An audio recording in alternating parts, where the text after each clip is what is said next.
Y paso a presentar a las tres personas que nos acompañan hoy como ponentes.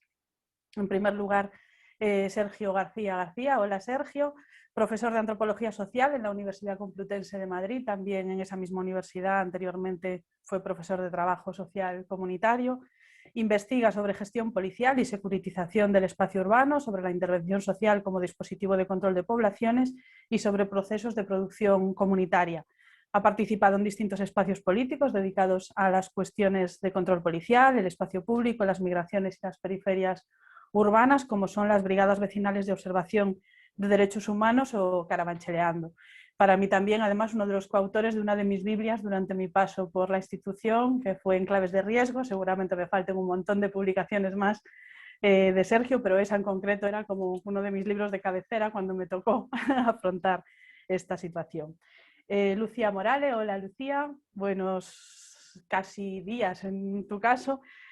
Abogada especializada en políticas públicas de seguridad y magíster en criminalística.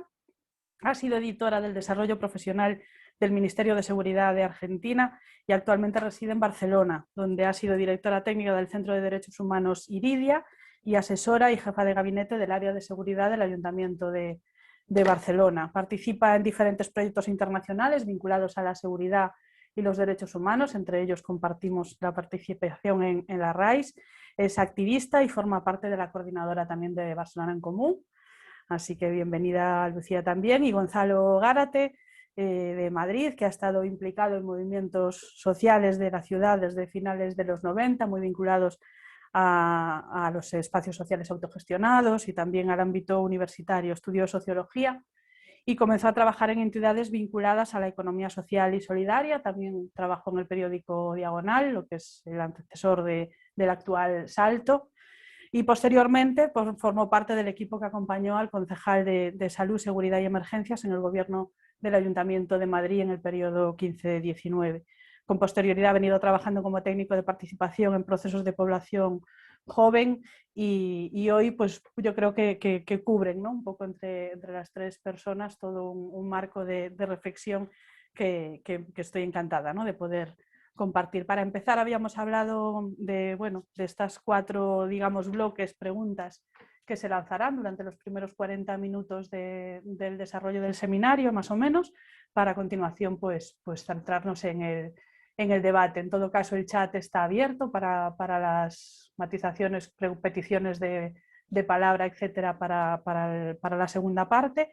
Y sin más, pues bueno, quería empezar preguntándole a Sergio en concreto, aunque bueno, luego matizarán también lo que quieran, tanto Lucía como Gonzalo, si cree que los espacios políticos que ganaron o que ganamos las elecciones municipales en 2015 éramos conscientes de la necesidad de transformar las políticas de seguridad en un sentido progresista, o como ya spoileé un poco al principio, nos pilló un poco así de sorpresa, ¿no? A ver qué opinión tiene Sergio al respecto. Gracias.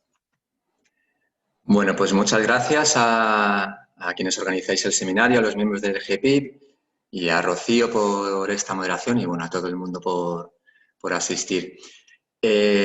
Bueno, primero hacer unas precisiones. Las reflexiones que voy a lanzar parten de una serie de investigaciones o una investigación de largo recorrido, mejor dicho, que vengo realizando con Débora Ávila, muy centrada en la gestión de la policía en Madrid y de forma específica en la Policía del Cambio.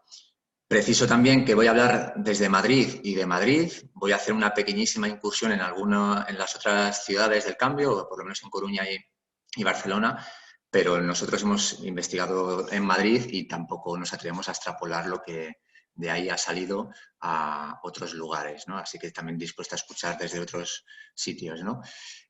Pienso que Madrid es importante por una cuestión cuantitativa, ¿no?, por la escala, ¿no?, por la capitalidad y por el tamaño y por la influencia cualitativa, ¿no? Entonces, desde ahí es desde donde lanzamos también estas reflexiones, ¿no? Voy a tratar de lanzar algunas ideas para responder a esta pregunta, pero antes de lanzar las ideas, lo que me venía a la cabeza ante la pregunta de si creemos que los espacios políticos que ganan las elecciones eran conscientes de la necesidad de transformar las políticas de seguridad en el sentido progresista, lo primero que me surgía es, bueno, ¿y qué es transformar las políticas de seguridad en un sentido progresista?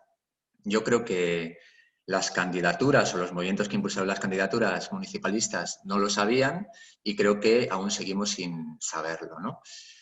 Como una primera respuesta rápida para no trolear el acto e impugnar la pregunta y responder a la que hacéis, bueno, una primera respuesta rápida lo que diría es que esas candidaturas, o por lo menos los movimientos que las impulsaron, no tenían una política clara respecto a la seguridad y la policía, pero tuvieron que hacerla o tuvieron que improvisarla al entrar en los gobiernos, ¿no?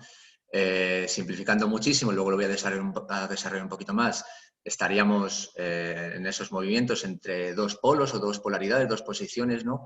Una más, si se quiere llamar así, abolicionista o negacionista de la inseguridad, y otra de la inseguridad como problema social, y otra que sería una posición más reformista, ¿no?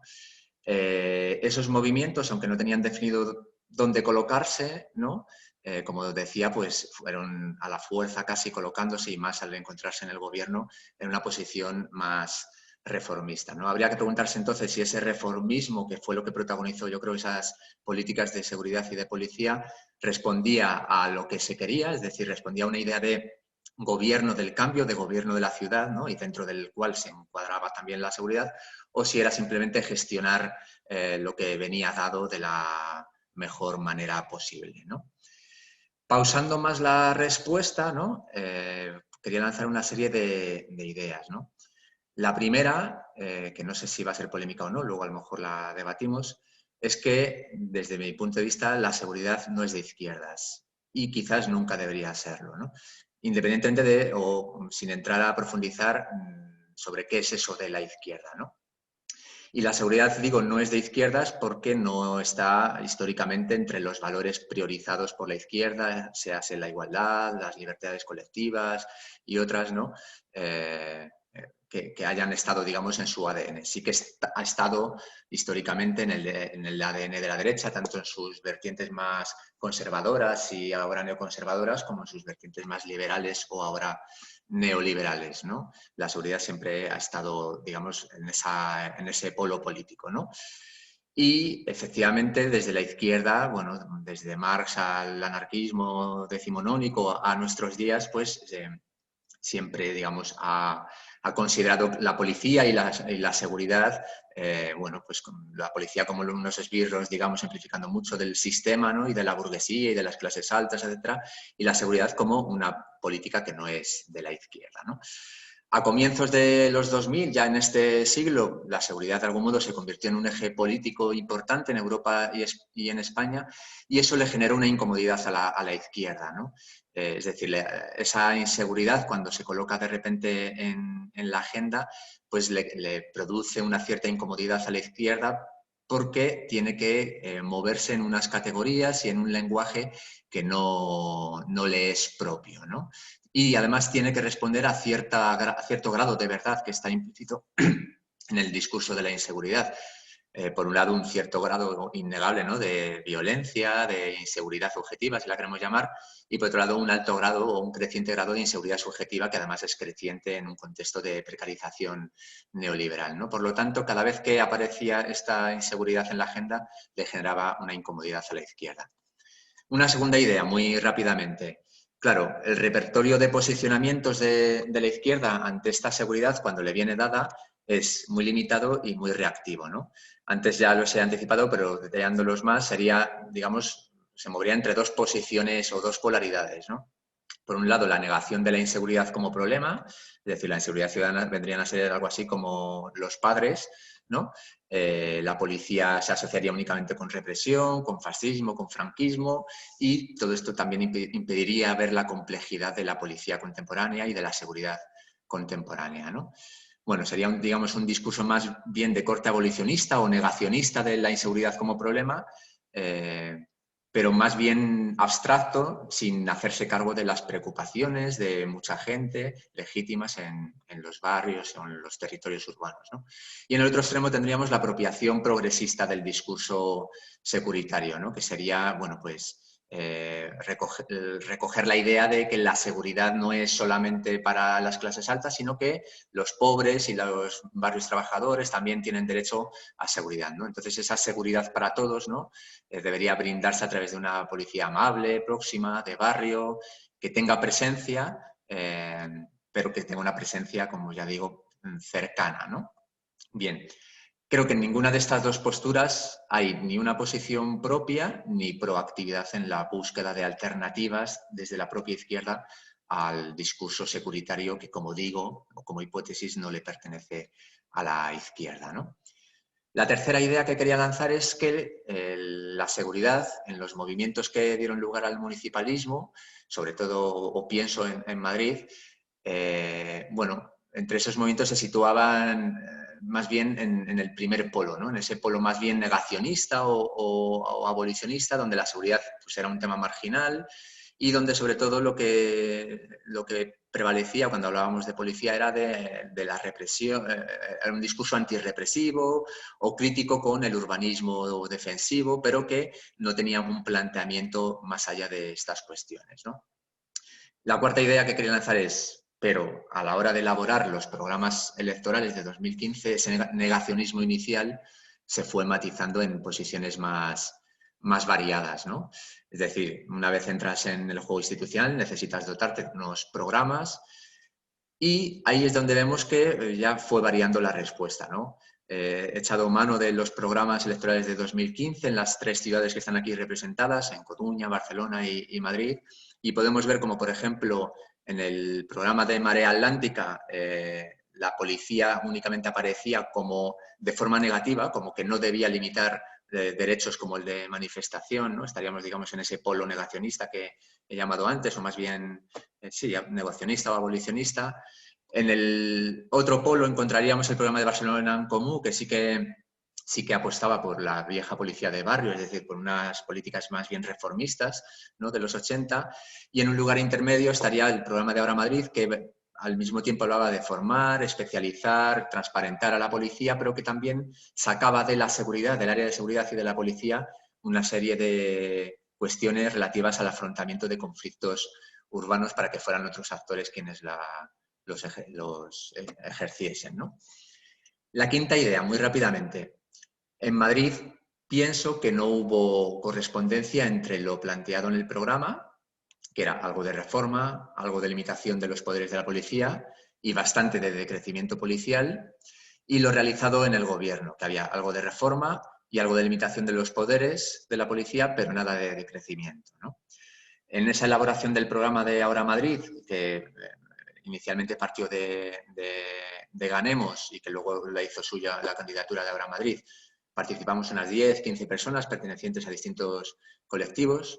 Era un programa, digamos, muy maduro, muy ingenuo, ¿no? Hecho para estar en la oposición, no para gobernar, pero que sin embargo sí que apuntaba a una visión global del problema de la seguridad, ¿no? Partiendo de análisis anteriores también que se habían hecho sobre la gestión de la seguridad en Madrid y de cómo la policía había ido ampliando competencias y metiéndose en distintas áreas, pues la idea fundamental era ir sacando a la policía de esas áreas, ¿no?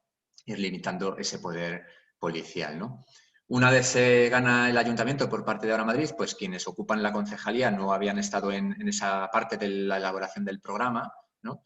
Y al mismo tiempo lo que se encuentran es que, bueno, la parte más de negación de la seguridad como un problema central y la parte más de despolicialización de conflictos, pues de algún modo podía suponer un oxímoron estando en la propia institución, ¿no? Que podía llevar a un fuerte conflicto con el establishment y con los medios de comunicación, etcétera, ¿no? Entonces, bueno, eso fue determinante para que se adoptase finalmente una postura más bien reformista, ¿no? Otros factores que influyeron a la hora de adoptar este reformismo, pues el extrañamiento respecto del programa por parte del concejal, ¿no?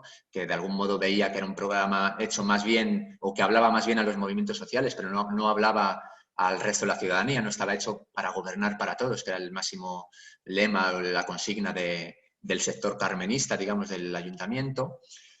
En segundo lugar, las dimensiones de la seguridad y de la policía, ¿no? Estamos hablando de que era el mayor cuerpo de funcionarios del Ayuntamiento de Madrid, estamos hablando de más de 6.000 funcionarios, ¿no? Unas dimensiones enormes, ¿no? Para producir cambios de calado, ¿no? presiones muy fuertes que recibió el equipo político desde el principio, un escrache al concejal, el caso Titiriteros, la lapidación mediática a la que se vieron sometidos con el plan de policía comunitaria de Lavapiés, etcétera, que algún efecto debió tener, ¿no? La fragmentación de Ahora Madrid fue determinante, ¿no?, en distintas facciones, que hizo que, bueno, que no se pudiese tener una visión global de ciudad, ¿no?, desde donde abordar la seguridad desde otros lugares que no fuera la policía, sino que al final redujo a cada área a centrarse en sus competencias, ¿no? La esclerosis de otras áreas de gobierno, como servicios sociales, que, digamos, dejó el campo libre para que desde la policía y la seguridad se avanzase en esos otros campos, más de lo social, ¿no? Un andamiaje institucional, normativo y burocrático que hacía muy difícil cualquier cambio de calado, y una debilidad del empuje desde los movimientos por fuera de la institución hacia otro lugar que equivaliese, por ejemplo, a la despolicialización, ¿no? Entonces, con todos estos límites, comprendiendo los límites del campo de juego, pues lo que pensamos es que finalmente lo que se pudo concretar, lo que se pudieron concretar esas políticas fue en una cierta limitación del poder de la policía, ¿no?, y sobre todo en un programa más bien reformista concretado en el plan director de la policía y alineado, digamos, con las experiencias de reforma policial de otros lugares en España y en Europa. Y espero no haberme alargado en la respuesta. Bueno, muchas gracias. No sé si Gonzalo o Lucía queréis aportar algo un poco al respecto de lo que nos acaba de contar Sergio, ahora o en vuestras intervenciones posteriores.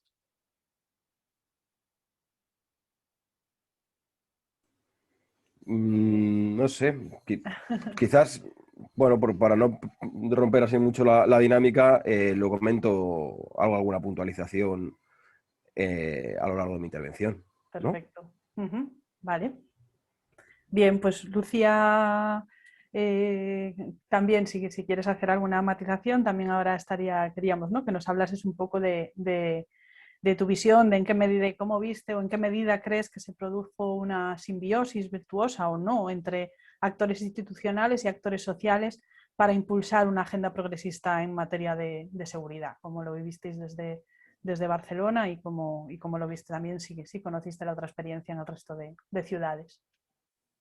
Gracias, Rocío. Bueno, primero gracias a todas por la organización del seminario, y en relación a la pregunta, y también va muy vinculado a lo que comentaba Sergio ahora, ¿no?, que yo estoy bastante de acuerdo con el diagnóstico que plantea. Creo que en Barcelona la situación preexistente y el posicionamiento político fue similar, o sea, y de hecho se mantuvo también, creo, parte de ese negacionismo durante la gestión. Respecto de la simbiosis con actores institucionales, claro, hay un elemento importante que es el punto de partida, y es que no tenemos demasiados actores sociales que tengan una agenda progresista en seguridad. Es decir, no había un reclamo ni un consenso social generalizado sobre que necesitamos avanzar hacia una seguridad más progresista. Entonces esta es una primera limitación con la que nos encontramos, y en general los reclamos de los actores quizás más activos están muy vinculados a la reforma policial y no tanto al modelo de seguridad en general. Entonces también va como muy acotado a esos aspectos, que principalmente también son sobre dos elementos concretos. Por un lado, la formación, que es como, creo, un poco el caballito de batalla que tenemos también en relación a la reforma policial, y que nosotros abordamos, y creo que es un elemento a abordar, pero que a veces se le confiere más poder del que tiene, ¿no? Pero es como un reclamo muy habitual el de la formación. Y por otro, algunas regulaciones y modificaciones organizativas, ¿no?, en cuanto a las funciones que ejercía la Guardia Urbana de Barcelona, pero no iba mucho más allá, no había actores que estuvieran planteando cosas mucho más allá. Nosotros en Barcelona lo que intentamos fue, por un lado, sí que con algunos sectores que estaban trabajando temas muy concretos como cuestiones de discriminación, temas de violencia machista, integrarlos a estas modificaciones y a estos planteos de modificación de formación, de protocolos, y entonces fueron las propias entidades las que entraron a la Guardia Urbana a dar formación y las que digamos, con las que pudimos acordar los cambios de protocolos en esos temas. Después, otro ámbito en el que trabajamos hicimos un esfuerzo, creo yo, importante en vincular actores territoriales no tradicionales, o sea, las asociaciones de vecinos en Barcelona sí que estaban ya muy vinculados a la Guardia Urbana y eran como el actor organizado, el actor social como más vinculado, y nosotros en la creación de la Policía de Barrio intentamos como ampliar ese ámbito y que pudieran vincularse con otro tipo de organizaciones. Y acá, también en línea con lo que decía al inicio, encontramos algunos sectores o algunos actores que tenían más predisposición y que estaban interesados en esto, y otros que tenían mucha resistencia y directamente rechazo, y algunos que hasta se negaron directamente a participar de las promociones o de encuentros con la policía. Entonces la respuesta fue como bastante variada.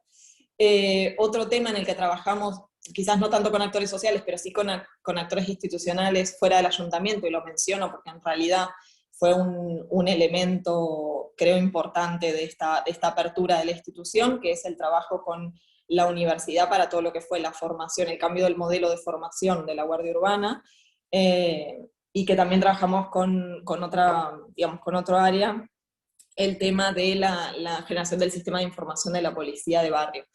Y esto es para mí relevante porque la formación de la Guardia Urbana, o sea, cuando nosotros llegamos, era una formación muy tradicional, muy cerrada, muy generada y dada por los propios agentes de la Guardia Urbana, y entonces creíamos que parte importante del cambio era poder abrir un poco eso y hacer entrar otros actores como los que comentaba antes, quizás más sociales y con reclamos muy concretos en términos de discriminación de género, pero después darle una vuelta a lo que era el modelo de formación, a cómo se plantean las formaciones, cómo se selecciona quién debe formar la Guardia Urbana, en qué contenidos, cómo se construye eso, y las evaluaciones en temas de formación. Entonces acá articulamos bastante con la universidad. De hecho, no sé si todavía está por acá Antonio, pero bueno, igual quizás después puede comentar algo más porque él desde la universidad también participó en este proceso. Y después tuvimos contacto, digamos, con algunos actores sociales frente a conflictividades puntuales. Por ejemplo, cito solo 2 ejemplos. Un conflicto muy importante que tuvimos en un distrito de Barcelona, que es el distrito de Nou Barris, que fue digamos, había una comunidad que quería abrir una mezquita y hubo una oposición vecinal muy fuerte a esta situación, con una infiltración de partidos de derecha, que bueno, ahora justamente se está realizando el juicio. Y acá fue muy importante trabajar con la organización del barrio, digamos, y actores sociales antifascistas que estaban bastante organizados en el territorio. Y después otra de las situaciones fue la crisis, que lo que se conoció como la crisis de los narcopisos en otro distrito, que es el de Ciutat Vella, y acá la vinculación, digamos, en realidad con un espacio, una plataforma que surgió un poco a partir de esta propia problemática, pero integrada por vecinas del distrito, ayudó mucho a aceitar la vinculación, digamos, con las policías y la respuesta. Pero fueron cosas, diría yo, más bien puntuales, y creo que en esto, o sea, si pensamos como en una simbiosis general, creo que no hubo una institucionalización de esta simbiosis, creo que fueron como acciones concretas, pero que es un elemento que está como muy pendiente, no hubo una institucionalización ni una sistematización, una sistematicidad de esa colaboración conjunta, no sé si...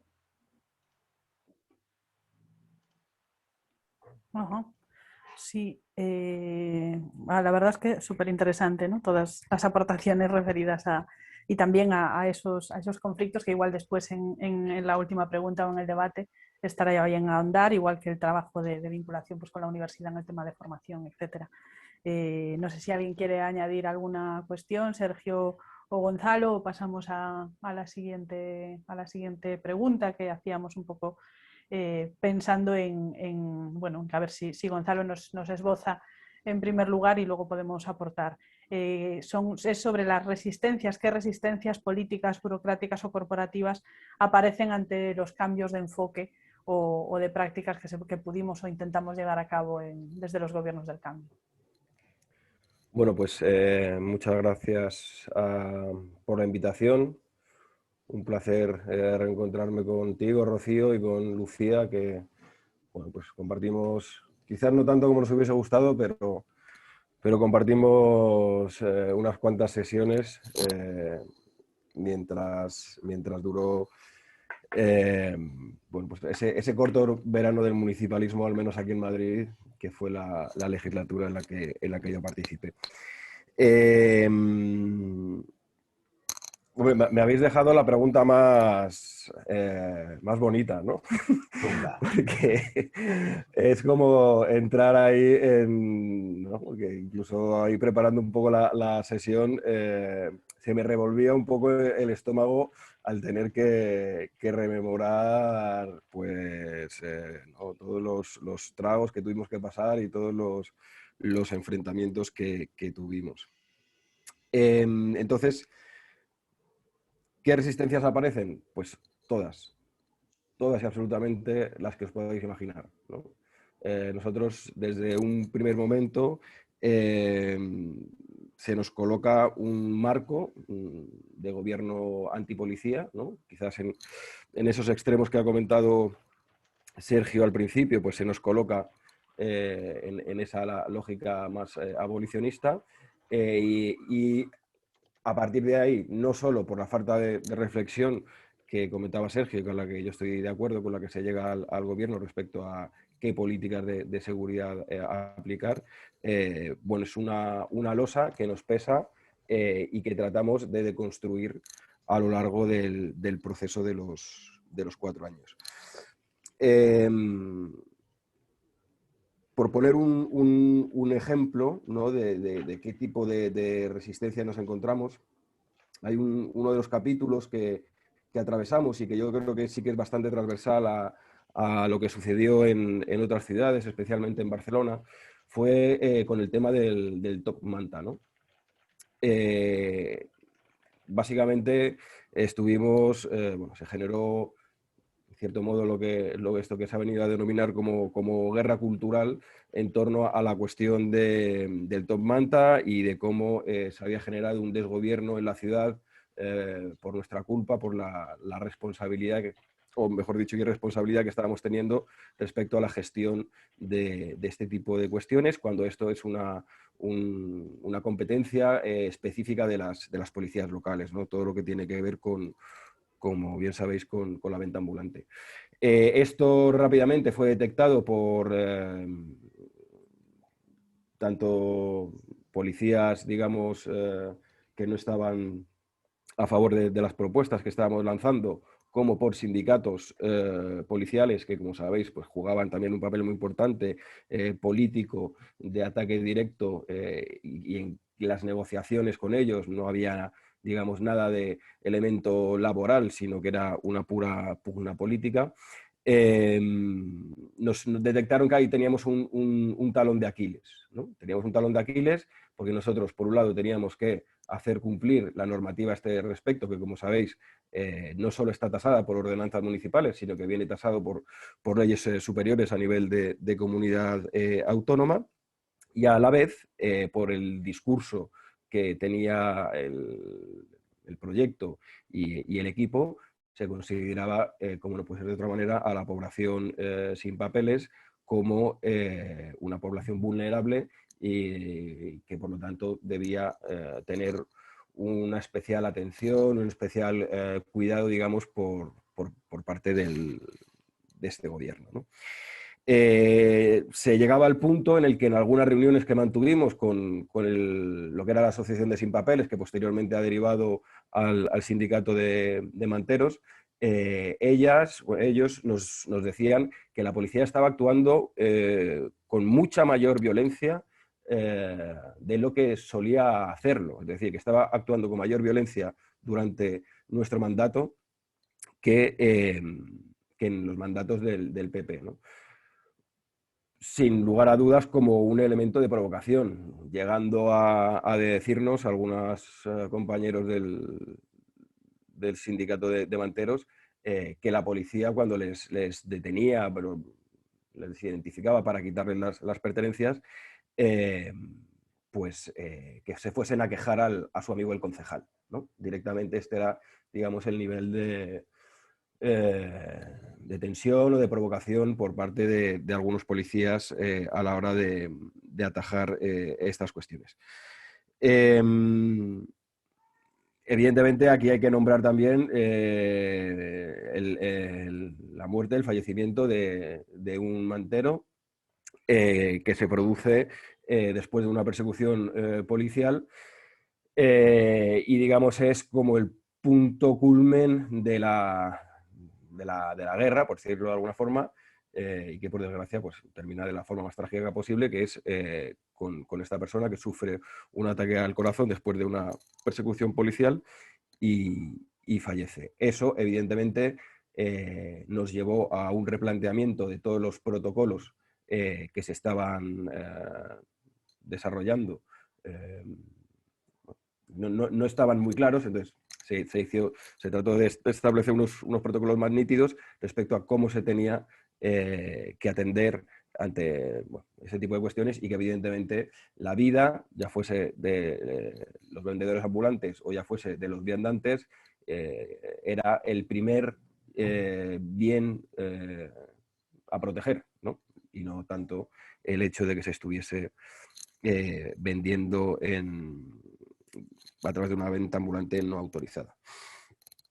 Luego yo creo que, bueno, es una cuestión obvia, ¿no? La policía es un cuerpo, como bien sabéis, hipercorporativo. Y en el caso de la ciudad de Madrid, como comentaba Sergio, con un cuerpo de alrededor de 6.000 agentes, son el cuerpo más grande de funcionarios dentro del ayuntamiento, como os podéis imaginar. Se le suma, digamos, un ego colectivo de dimensiones inauditas. Es decir, se colocan al nivel te voy a decir, de la Policía Metropolitana de Nueva York, de la Policía Metropolitana de Londres, como que entran a jugar en otra liga, ¿no? Digamos, como que ellos tienen un poco esa sensación. Y esto lo traigo a colación por lo que comentaba Lucía con el tema de formación, ¿no? Nosotros sí que lanzamos varias iniciativas al respecto de la formación continua, porque nosotros otro de los problemas que tuvimos es que lo que es la formación de academia, que como sabéis es una competencia de las comunidades autónomas, en el caso de Madrid la Academia de Policías Locales había desaparecido y los policías locales de toda la Comunidad de Madrid se iban a formar a la Academia de la Policía Nacional de Ávila, lo cual ya empezamos mal y fue una batalla intentar sacar a la gente de allí, lo cual era imposible porque no había alternativa, hasta que finalmente, ya terminada la legislatura, la Comunidad de Madrid volvió a abrir la Academia de Policías Locales y evidentemente pues hay una serie de matices interesantes. Pero bueno, volviendo al tema de la formación continua, y sí que establecimos diferentes programas, digamos, pues de reciclaje, de abrir algunas cuestiones que entendíamos que no se trabajaban, como podría ser pues, el tema de gestión de la diversidad o el tema de la policía centrada con el enfoque de derechos. Y en numerosísimas ocasiones la situación con la que nos encontrábamos era que, pese a que nosotros barajábamos o poníamos encima de la mesa un abanico lo más amplio posible de actores que iban a dar esas formaciones, un poco lo que comentaba Lucía, tanto gente del ámbito universitario como gente del ámbito asociativo, como gente proveniente de otras policías, nunca era suficiente, nunca era suficientemente bueno, ¿no? Incluso, ¿no? Traíamos a gente incluso de la Policía Metropolitana de Londres y ahí ya como que era, bueno, estos tienen un pase, les podemos escuchar, pero claro, no me traigas a uno de la policía local de Valencia porque ese puede decir lo que quiera, pero no me tiene nada que enseñar a mí. Entonces, ese tipo de discursos, como podéis imaginar, pues eran muy difíciles de revertir y de cambiar, ¿no?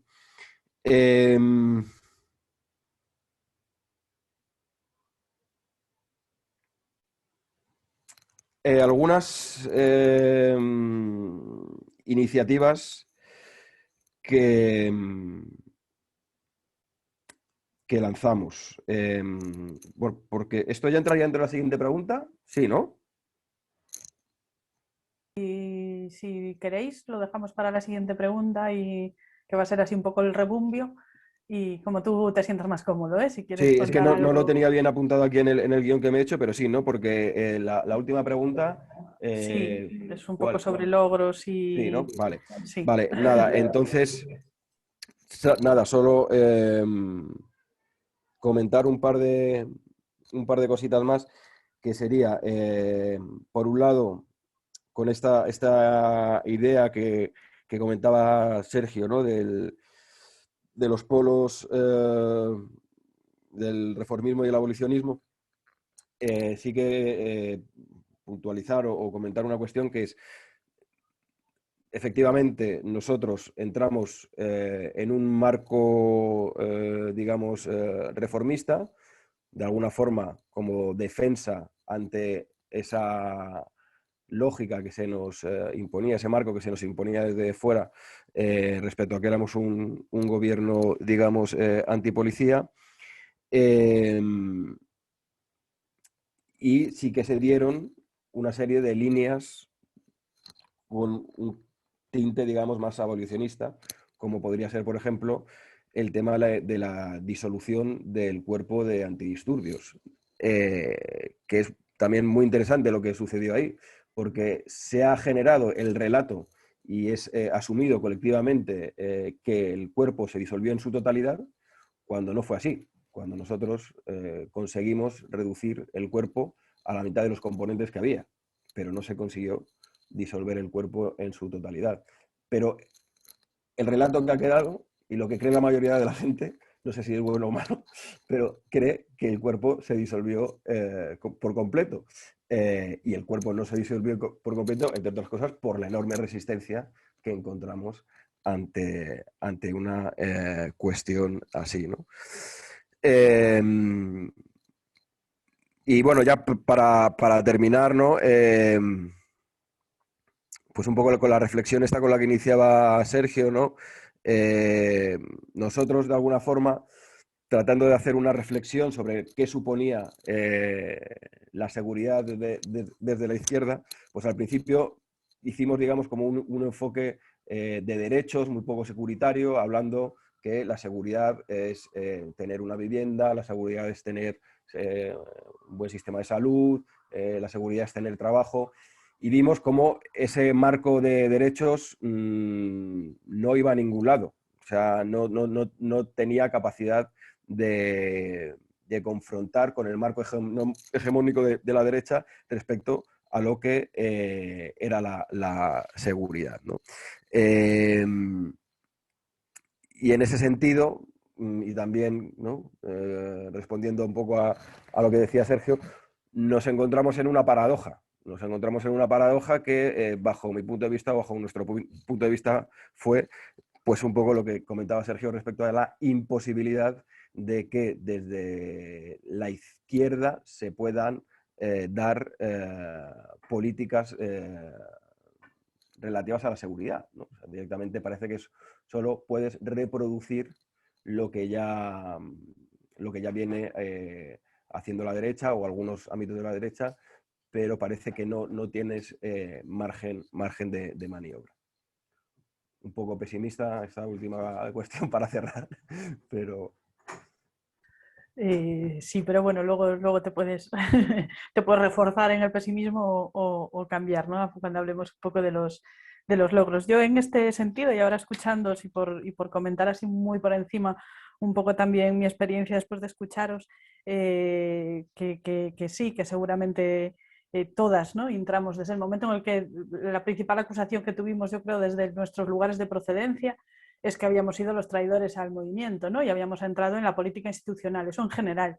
Encima, si te metes en el área de seguridad ciudadana de un ayuntamiento a gestionar de esta manera efectivamente reformista a la policía en concreto, ¿no? Además del resto de responsabilidades que puede llevar la propia área, pues bueno, las resistencias evidentemente son todas, porque bueno, yo creo que nosotros aquí en Coruña, que mi principal crisis tuvo que ver con una suerte de desalojo que no fue tal, pero el relato que quedó efectivamente fue el que hubo un desalojo de un centro social ocupado. Fue el relato que ganó, no fuimos capaces ni siquiera de defender nuestro propio relato que nos creíamos y que creíamos que no había sido así, nos vencieron absolutamente. Con esto quiero decir, las resistencias que nos encontramos fueron fuera, muchas de esas, ¿no? Por el hecho de habéis sido las traidoras de los movimientos sociales, os habéis vendido a la institución, y luego efectivamente dentro de la institución lo que nos encontramos en todas las áreas que tiene que ver con la burocratización y la maquinaria de todo, que en el caso de la gestión policial, pues en mi caso, que sí que es una ciudad un poco más pequeña, pero que los policías también representan pues de 1.500, 1.700 personas de plantilla, 360 eran policías, ¿no? Que vivíamos, que yo sigo viendo como una oportunidad, ¿no? Y la intención era ver como una oportunidad tener unas personas en la calle sin esos conflictos que contáis en las ciudades, sobre todo como en Madrid, ¿no? Con los conflictos políticos e ideológicos que marcaron a la policía de Madrid desde la llegada de vuestro gobierno, a trabajar en cosas muy reformistas, sí, posiblemente, pero bueno, por ejemplo, para mí, y habláis, por ejemplo, de la gestión de la diversidad como algo muy obvio, ¿no? Como algo como súper básico, como que ya deberíamos de estar más allá, ¿no? Y yo creo que dentro de nuestro reformismo, que admito, pues son pasos que después me encantaría que si hay algún compañero, que sé que hay, que pueda contar su experiencia desde el otro lado. Nosotros nos incorporamos al PIP, al tema de la identificación policial eficaz. No tanto como que hiciera falta en una ciudad como Coruña la identificación, no había prácticamente identificaciones, no existen más o menos, ¿no? Aquí la victoria contra el tema del acoso a los manteros se ganó gracias a la movilización ciudadana y tal, y aquí no existe ese conflicto, digamos, de esa manera así tan grande. Pero sí, por ejemplo, nos abrió la puerta mucho a trabajar con esos otros actores con los que no se trabajaba, con el movimiento vecinal sí, pero esos otros actores con los que conseguimos que la poli trabajase. Bueno, yo creo que tenemos que, por un lado, y ahora ya por abriros el marco un poco más en optimismo, por abrir yo el optimismo de cara a la siguiente pregunta, sí que abrimos algunas puertas a cosas positivas. De ahí a decir, como decía Sergio, que no existe, o al debate de que si existe o no existe una visión de izquierdas de la seguridad, no me voy a meter lógicamente yo en ese debate, que es vuestro, pero bueno, yo creo que sí que dimos pasos, y a eso os invito ahora a que comentéis un poco pues los logros de los ayuntamientos del cambio en materia de seguridad y también los fracasos. No os centréis solo en los fracasos, que también tendemos mucho a hacerlo, pero bueno, si podéis comentar así un poco, y ahí un poco pues libremente quien quiera empezar, pues adelante.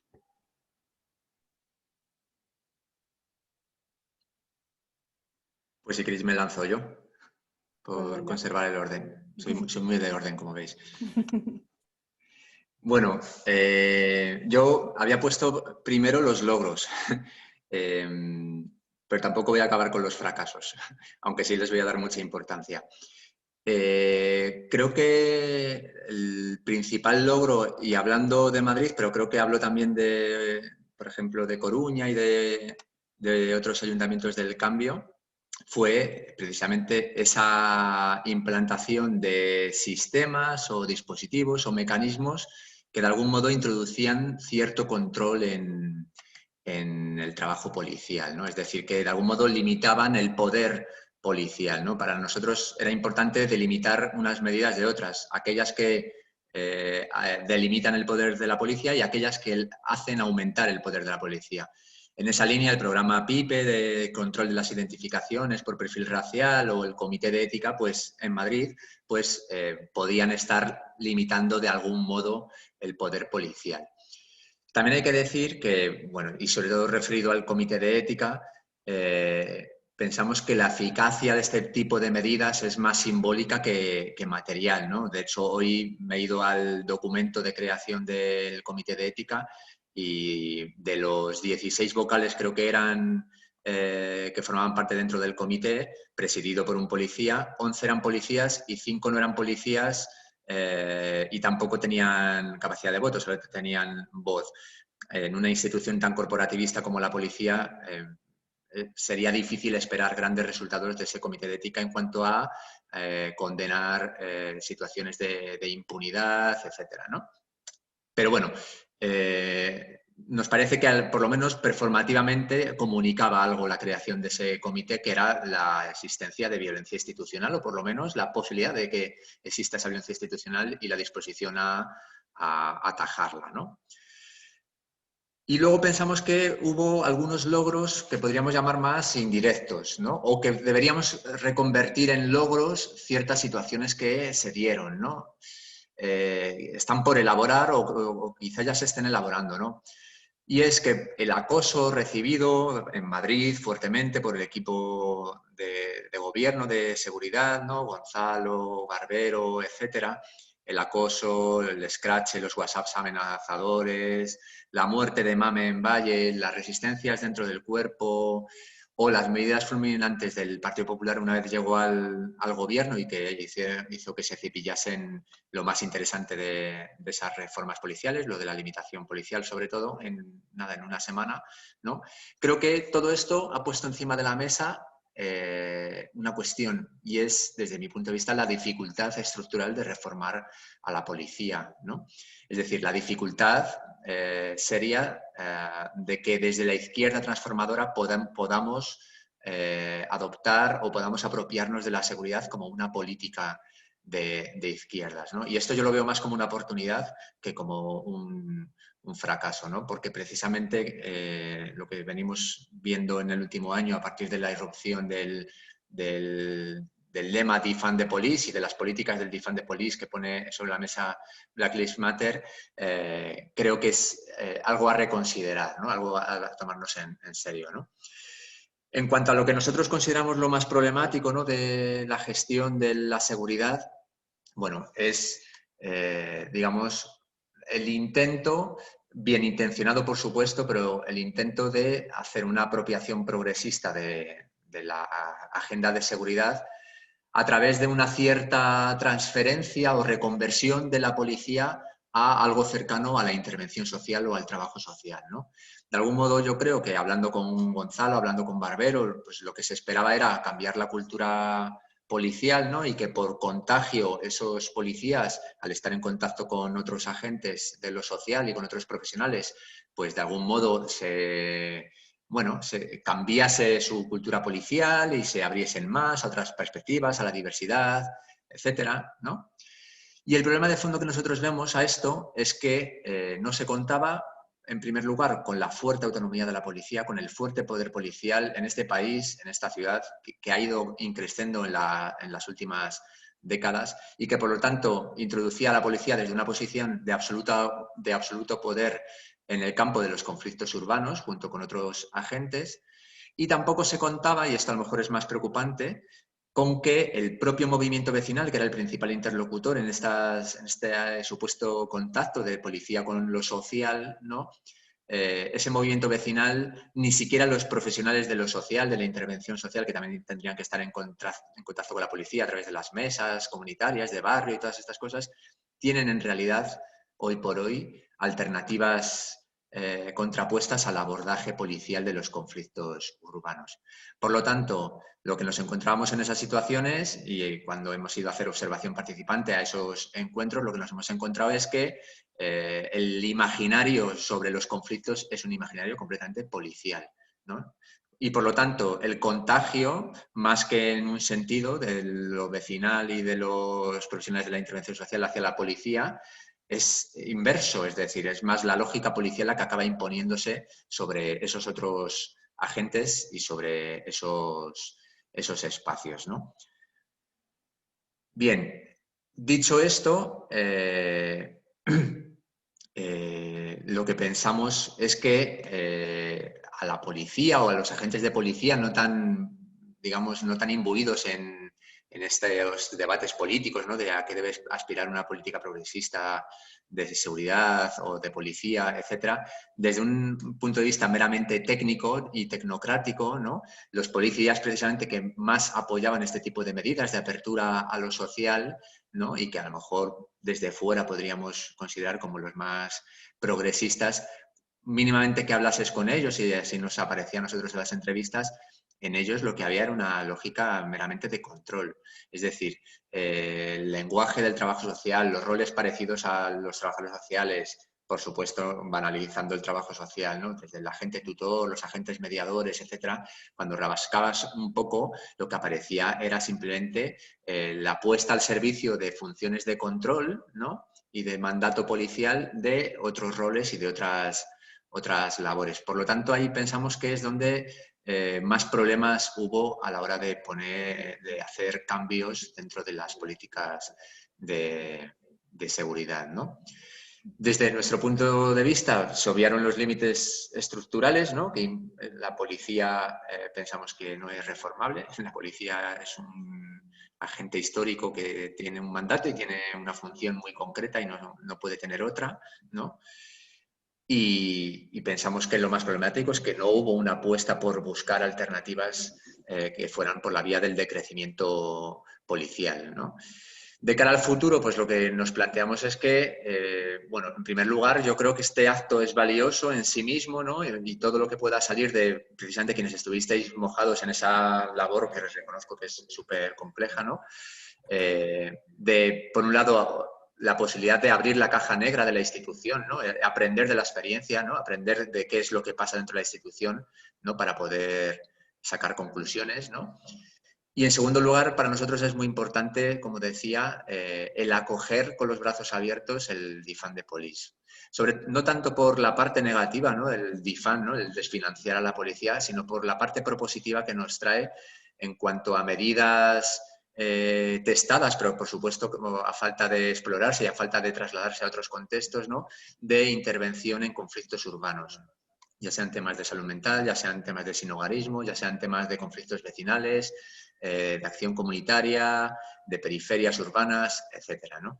Creo que precisamente en el programa ingenuo de Ahora Madrid, que apuntaba una parte de crecimiento policial, fue lo que nos faltó, ¿no? Nos faltaban experiencias, ¿no? Urbanas que traer, ¿no? Para tener referentes en los que fijarse y que probablemente hubieran sido también un apoyo eventualmente para quienes ocupaban la concejalía. Bien, pues nada, Lucía, Gonzalo, tenemos así como 10 minutitos para intentar que también el resto vayan pensando y vayan pidiendo palabras para participar, así que bueno, darle ahí con alegría. Gracias, Rocío. Un poco rápido en realidad, pero quería retomar también algún punto sobre las resistencias, porque me parece importante y de acuerdo con lo que han comentado hasta ahora. Creo que en general las organizaciones siempre tienen una resistencia al cambio que quizás en este sentido a nivel policial probablemente se acentúa, ¿no? Y el corporativismo, en especial sindical, entendido en el mal sentido, fue un problema importante. Partiendo de cómo iniciamos, ¿no? Lo que comentaba Sergio al inicio de esta falta o esta ajenidad que tiene la izquierda a las políticas de seguridad, se instala como esta idea y este prejuicio que creo que es una constante que nos pasó a todos, de que la izquierda viene, ¿no? A destruir a la policía y que por tanto cualquier medida que plantee va a ir en contra de la policía en sí misma, pero que además como no sabe de seguridad, cualquier cosa que plantee va a ser ineficaz para resolver los problemas de seguridad, ¿no? Y este marco que digamos que tiene la policía, que también en parte tiene un poco la sociedad en general, y me parece que otro de los aspectos con las resistencias que tenemos es como esta falta de consenso social sobre la necesidad o la importancia del cambio, y todo lo que nos falta construir también afuera de la institución para facilitar en el futuro un cambio institucional, ¿no? Porque si no también es muy difícil, el relato mediático, político, por fuera de los partidos que estábamos gobernando fue muy duro, ¿no? Y los mandatos fueron como muy, digamos, no teníamos quizás solo oposición policial, sino de los demás partidos políticos y de una parte también de la sociedad que cuestionaba como esa intención de cambio. Y después me parece que hubo también en parte una subestimación de lo que son en realidad los procedimientos de la administración en sí mismos, ¿no? A veces los objetivos se planteaban de manera muy, muy loable y con muy buena intención, pero al momento de la ejecución, entre la normativa, ¿no? Estatal, catalana, en mi caso, municipal, y la burocracia de la propia administración, eso es un punto de impedimento en sí mismo que a veces no estaba del todo contemplado. Yo respecto de los aciertos y los fracasos, Creo que también conectado con esto que decía, que una de las cosas que tenemos más pendientes es el poder generar mecanismos efectivos de participación y fiscalización ciudadana. O sea, creo que ahí, al menos en mi experiencia personal, todos los temas vinculados a uso de la fuerza y a fiscalización externa son los que más resistencia generan dentro de la institución policial. Y no hay, al menos en Barcelona o en los espacios que yo he tenido contacto, mecanismos eficientes para vincular a la ciudadanía en la participación, en la definición de las políticas públicas, en la implementación y luego en la fiscalización de la policía y del resto de los actores. Como un par de elementos que destacaría como positivos, yo sí creo que en Barcelona el mejorar la transversalidad en el abordaje de los conflictos es un punto positivo. Me parece que fortalece el sistema más allá de lo policial y un poco se vincula con esto que ahora comentaba Sergio también. O sea, la idea, creo, al final del Defund the Police es incorporar otros actores a que intervengan y decidan en la seguridad y ejecuten la seguridad y no dejar, o sea, no es una idea tan nueva, lo que pasa es que quizás ahora estamos como enfocando más desde el lado de acotar la policía, pero en realidad la idea de introducir nuevos actores a que definan la política de seguridad y no dejarlo en la autonomía de los cuerpos policiales, es como sobre lo que hay que, me parece que seguir construyendo. Y luego mencionaría como dos cosas más. Por un lado, el incorporar, que es quizás en un plano más operativo, pero que para nosotros, yo creo que tuvo un punto de apertura, ¿no? en la policía, que es incorporar la realidad territorial como una variable clave para la definición y actuación operativa. Y luego todo el tema de la igualdad de género, que nosotros trabajamos mucho dentro de la policía, son cuerpos muy masculinizados, y entonces todo el trabajo internamente de los protocolos de acoso, pero además toda la política de incrementar la cantidad de mujeres en el cuerpo, incluso ahora este año se aprobó en Cataluña una ley de cupo obligatorio. Creo que toda esta parte también es un elemento que hoy, bueno, no ha salido, pero que en el cambio de las policías es un elemento como imprescindible a pensar. Y lo dejo aquí. Gonza, matizas ahí unos 3 o 4 minutillos si quieres y abrimos el debate. Tienes que encender el micro.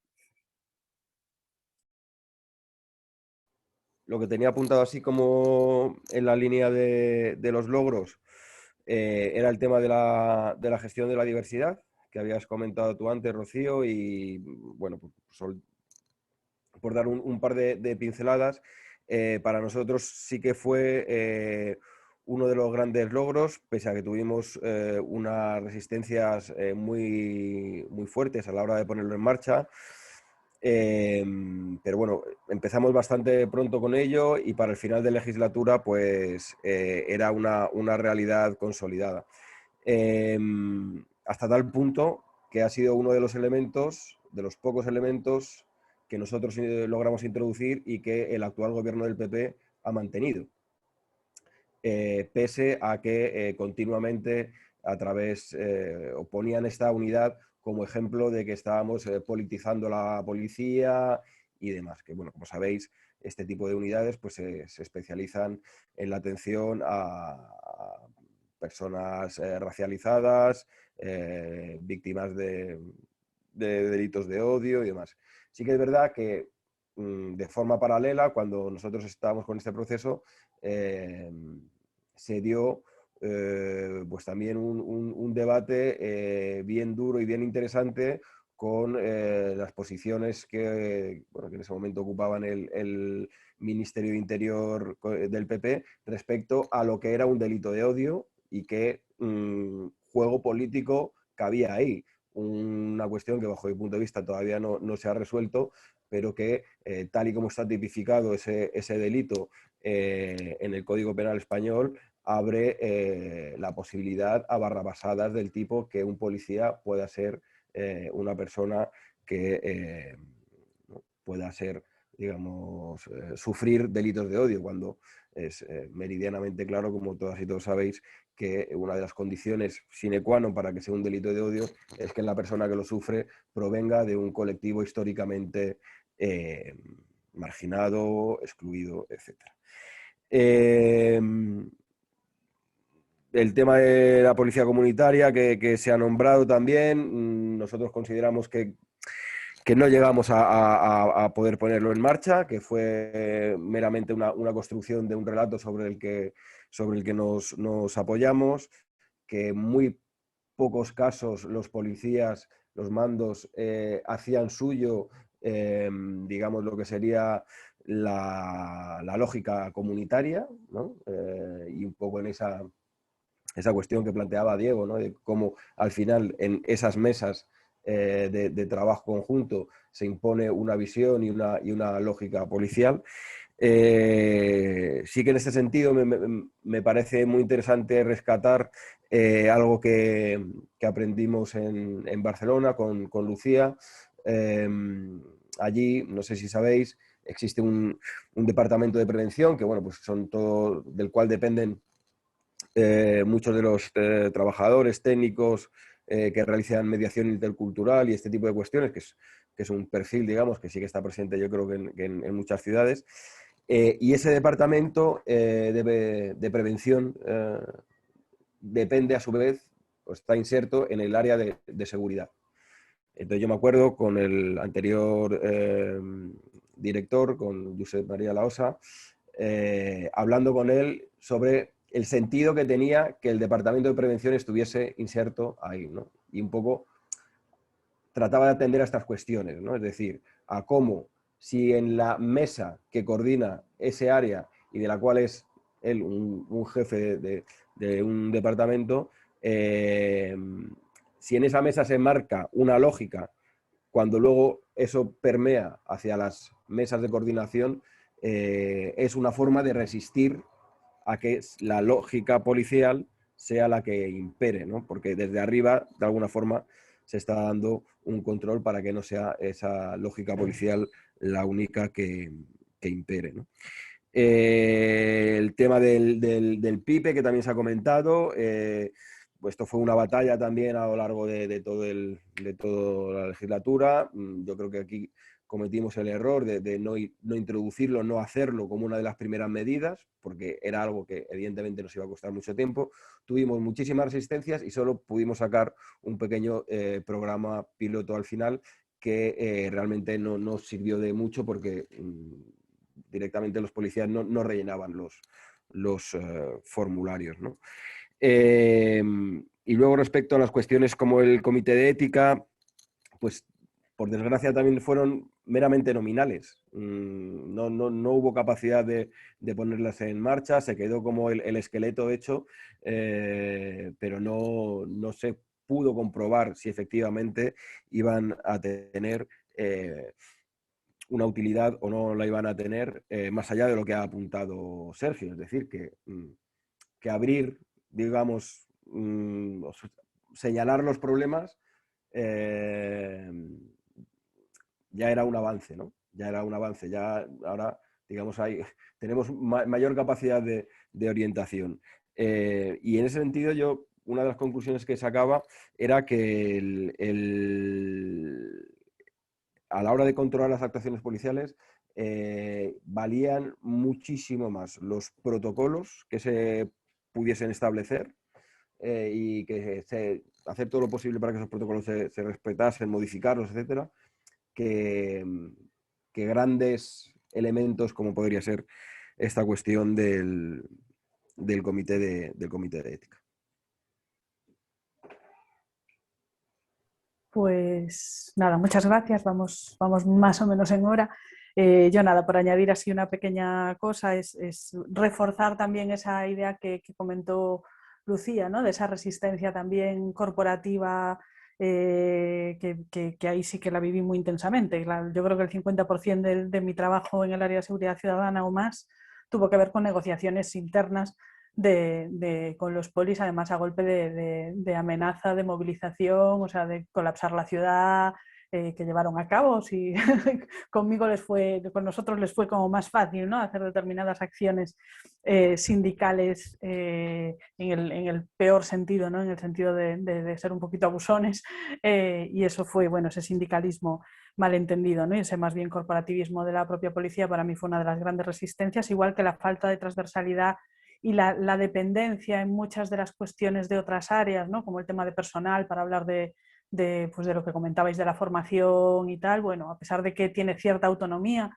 en esos casos, pues aquí también era un problema, ¿no? Negociar también con el área de personal, que siempre es otra de las más colapsadas en el tal. Y por volver al inicio, ya para intentar abrir el debate y que empecéis a pedir las palabras o a romper un poco el hielo inicial, yo sí estoy convencida, por lo menos en nuestro caso, creo que en otros no es así, pero esa falta de conocimiento con la que llegamos al respecto de aplicar políticas públicas en materia de seguridad sí nos hicieron cometer los grandes errores, ¿no? Y los grandes errores bien detectados y trasladados perfectamente, sobre todo, bueno, pues por todos y por Sergio, ¿no? El tema de gestionar cuestiones de servicios sociales y al encontrarnos en un callejón sin salida, oye, lo hacemos con la poli.